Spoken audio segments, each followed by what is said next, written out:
Hey man, what's good you guys? We're back with another installment of A Day on the Hardwood, you know what I'm saying? We do these daily around here, so if you like that, go ahead and sub to the channel, but we're gonna get into it, man. It's kind of a sad day of basketball. We lose two superstars in one day, Damian Lillard, and the biggest one of them all, first round exit in his career, LeBron James. We lose LeBron James today, and man, does that hurt. Like, it's going to hurt some ratings, it's going to hurt all that, but hey, the best team won today, and that's all that really matters. Shout out to the Phoenix Suns. Devin Booker could not miss today. He could not miss. He could not miss, not one. And like, bro, like, it seemed like LeBron was trying to chip away, but once again, not aggressive. He's not aggressive enough. And he's walking out right now, 113-100, just finished. Like, bro, I saw him do it a couple times. Like 2 times I saw him get the rebound, coast to coast, full speed layup.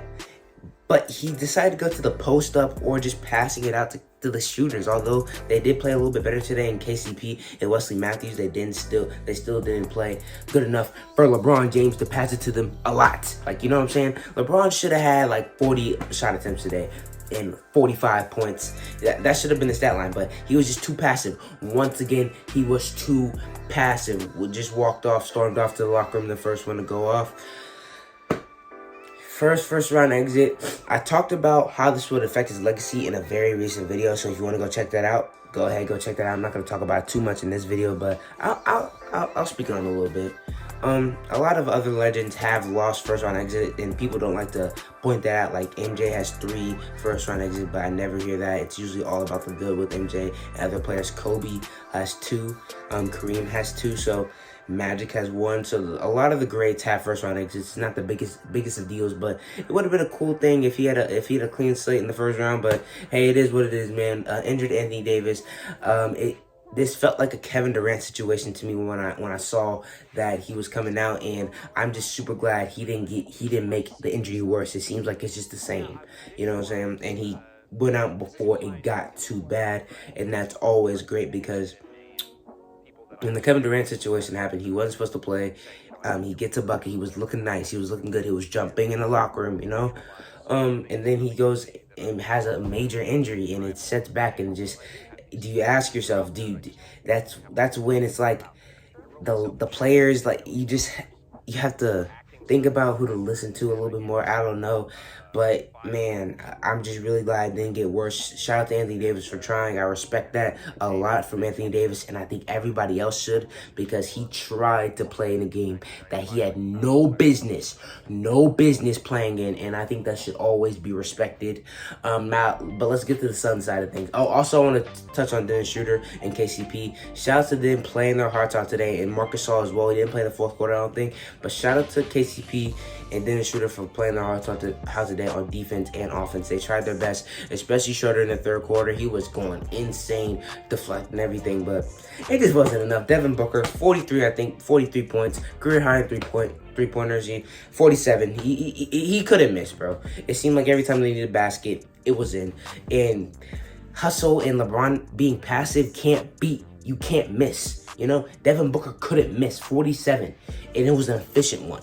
It wasn't one of the, like, Lucas 40 something from last night. It was an efficient 47, and it seemed like he couldn't miss, man. And when that happens, you really can't do nothing. Only if you have another guy on your side doing the same exact thing. LeBron was not doing that. Chris Paul was decent in this game. He's getting back into the flow of things, you know what I'm saying?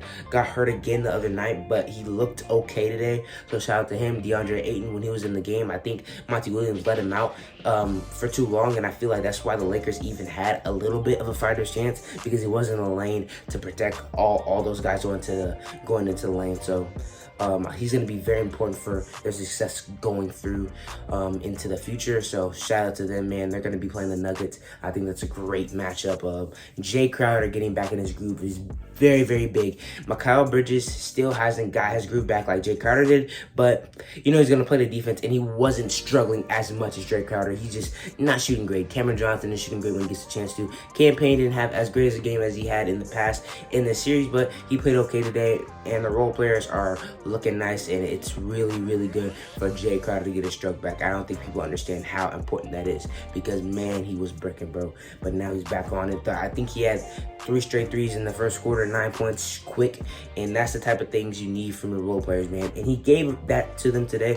And also playing physical defense on LeBron, I wouldn't say great because every time LeBron tried to score, it seemed like he did, but still, he played physical and made it hard. He made it hard for them. So shout out to the Phoenix Suns in that. But now let's touch on this series, the next series, Phoenix Suns. And actually, I'll touch on that after because the Nuggets beat the Trailblazers. Let's talk about the Nuggets Trailblazers game. Man.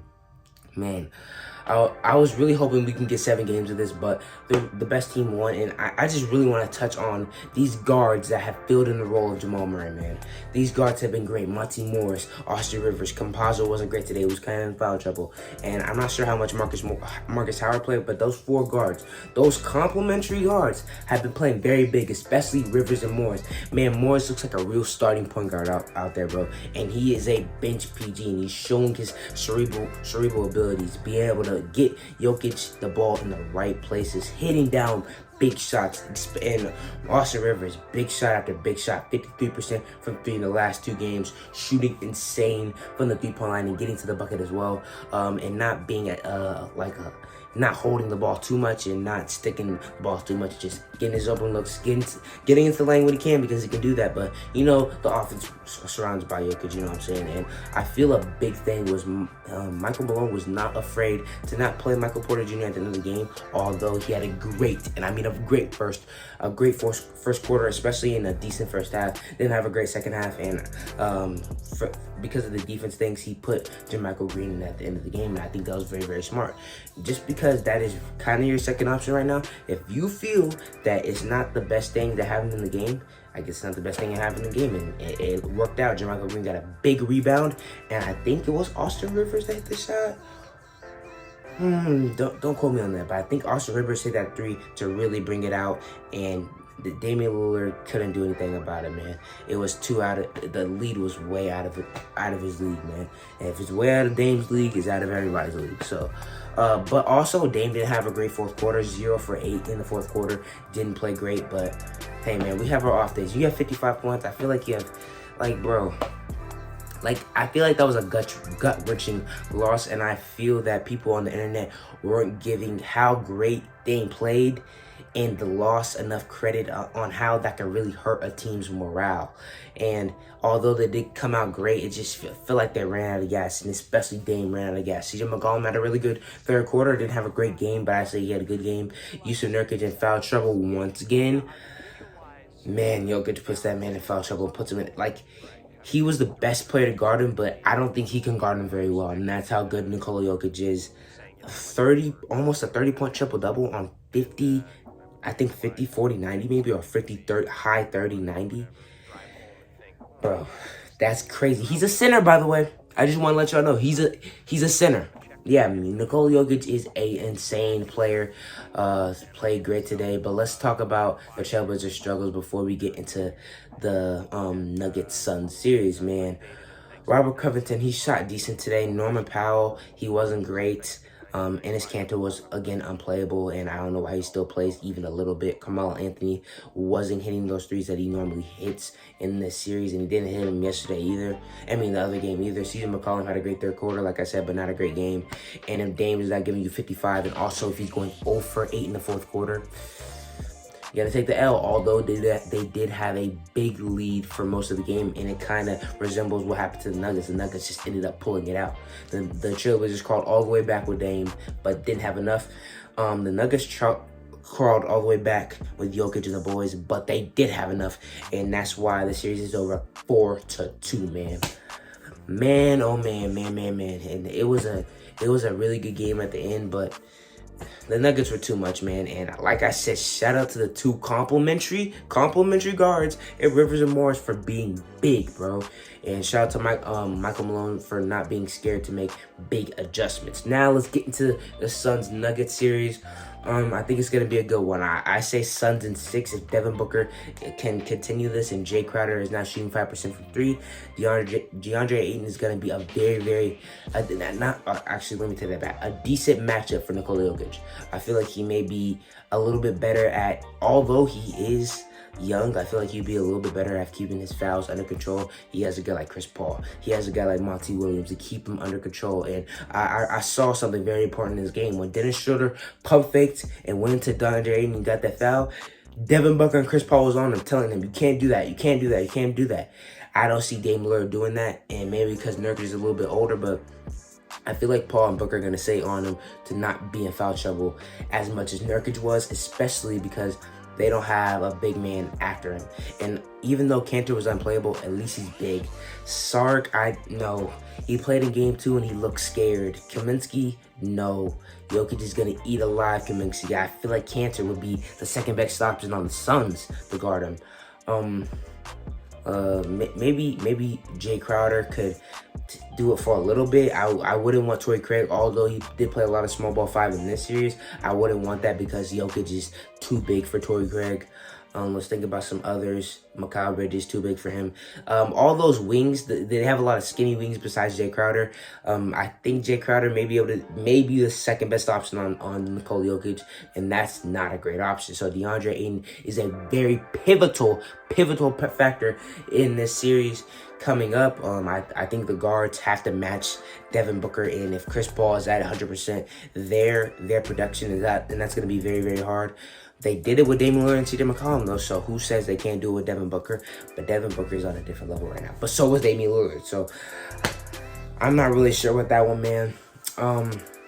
Monte Morris has been playing great. Rivers has been shooting great.